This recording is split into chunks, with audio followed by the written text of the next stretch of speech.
Hey everybody, welcome to another video here on the 67 Mustang channel. Got something a little different, not Mustang related, still car related, and why I don't like GM products. So anyway, let's get on into it.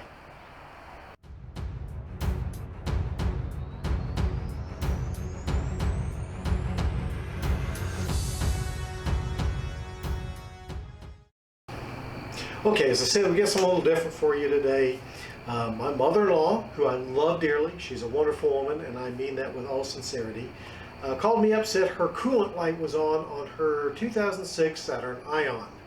Now, a few months ago, well, more than a few months, I guess about 8 months ago or so, I flushed the whole system, the cooling system on that Saturn, cleaned it out because she was having the same problem. The cooling light was coming on. And as far as I know, the system had never been flushed. So did all that. Everything was great. Coolant light went out. We've been good. So this was a new thing. So anyway, I'm going to get in there and try and pull, because what I think is the issue is the coolant sensor.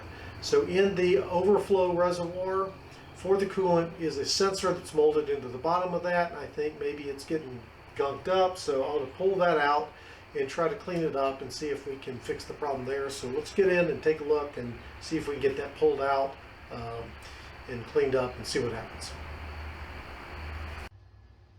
Okay, so as I said, I'm in here trying to, or have pulled out the coolant reservoir on this 2006 Saturn Ion. This is my mother-in-law's car. As I was mentioning, her coolant light is on the dashboard. So I checked, there's plenty of coolant. The coolant is clean. I flushed it fairly recently. So I think it's the sensor based on what I've said. The sensor is molded into the reservoir. Let me see if I can get down in here. You can see that. There's the sensor right there. Now, to get this reservoir out, you would think this would be fairly easy. It's not. Well, it's not as easy as one would think. Let me put it that way. It's not hard. There are two bolts, or a bolt and a nut that hold the reservoir in, but then you also have to free up the fuse box and the computer with two other bolts. So let me show you those, because this was a pain and you would never think that this was how it is. So if you look back here, you can see here's the reservoir. You can see this bolt coming up through. You can see this bracket. This bracket is what holds the fuse box in place. Okay, you can see that it is sandwiched between these. So you've got to make it so this is flexible enough to get up over that bolt. So there's two other nuts, or nut and a bolt you got to undo. So let me see if I can shine this down in. There we go. That's better. So if you can see that one down there, the silver one, that's one. It holds a brace that attaches to the bottom of the fuse box up. So you got to undo that one. And then there's one right there. So all of this one, the one that's right there, and then the one that we were just looking at down, all are 10 millimeter, of course. And then that one right there is a 13 millimeter. So you got to undo all of those in order to get the reservoir out. In addition to that, of course, you've got to disconnect that hose. There is the hose that actually feeds the radiator down in there. You can see the clamp. I replaced that clamp because it had one of those style clamps, which is a pain, with a screw style clamp down there to make that easier in the future. So the other parts you got to do in order to get that disconnect and have wiggle room, you've got to disconnect the positive connection here. So this is coming from the battery. You can see there's this cable here, and then there's one right there that you've got to do. So you've got to disconnect. Before you disconnect that, you've got to disconnect the battery, which is located in the trunk.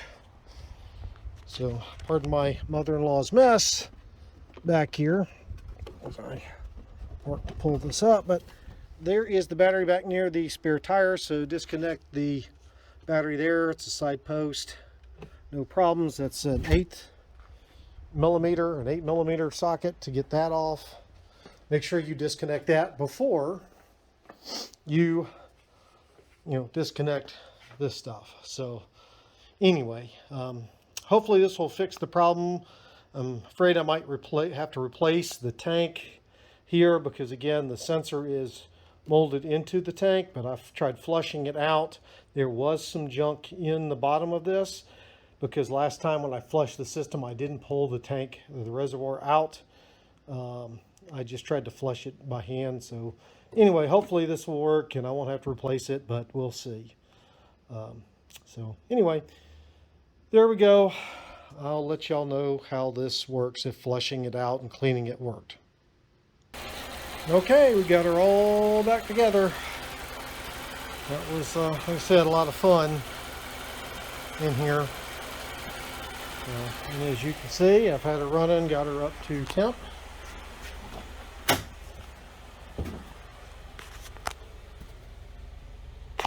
Oh, I dropped it. There you go. Everything's running good, temperature's good, no coolant light indicator. So I think maybe we've got it fixed. We'll see. Okay, so I pulled out the reservoir, I flushed it out as best I could, cleaned it out, got it reinstalled as you saw, and it seemed to be fine.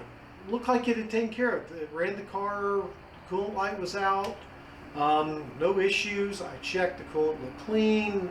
Did not have to flush the whole system, but then well, I shut the car off and cranked it back up and the coolant light came back on. So I think what I'm going to have to do, because that didn't fix the problem, is replace the sensor, which sadly requires me to replace the whole coolant reservoir. God, and you saw what a pain that was, right? I mean, well, of course this car didn't have a reservoir to start with, so it does now. But I don't know why GM designed that the way they did. Why that thing is in there with the bracket, the way it's ridiculous. I don't care. Anyway, so again, I'm gonna have to replace that coolant reservoir at some point because it didn't fix it. The car's running fine. It's not overheating. Nothing's wrong other than the sensor tells you the level, I guess. But anyway, got to replace that, so maybe I'll show a video of that later, although it's pretty much the same thing I saw, so I don't know. Anyway, hope you enjoyed the video. Thanks for watching, and I'll see y'all in the next one.